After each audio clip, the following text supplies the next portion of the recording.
हाँ बोलो। सुनाओ, क्या कर रही हो? अपने नसीबों को रो रही मैं।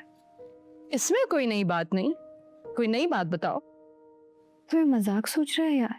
असल घर छोड़कर चला गया है। ये क्या कह रही हो तुम?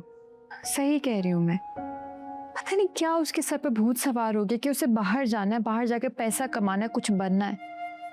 चाचू से पैसे मांग रहा था, चाचू ने मना कर दिया, दोनों का झगड़ा हुआ और वो घर छोड़ के पता नहीं कहाँ चला गया। अस्मा, हैरत है, उसने तुमसे पैसे नहीं मांगे? मांगे थे। कितने पैसे? 25 लाख। 25 लाख? देखो, मैं दोस्त होने के नाते मशवरा दे रही हूँ। पहले तो मुझे शक था, लेकिन अब मुझे यकीन हो गया है। असद तुमसे नहीं, तुम्हारे पैसों से मोहब्बत करता है, जो तुम्हारे माँ बाप तुम्हारे लिए छोड़ कर गए हैं। एक बार फिर कहूंगी, असद के साथ अपनी जिंदगी का नया सफर शुरू करने से पहले सोच लो, वरना बहुत पछताओगी।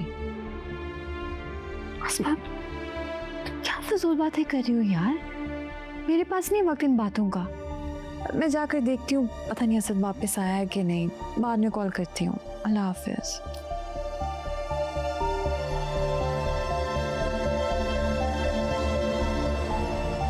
ऐसा कुछ नहीं है।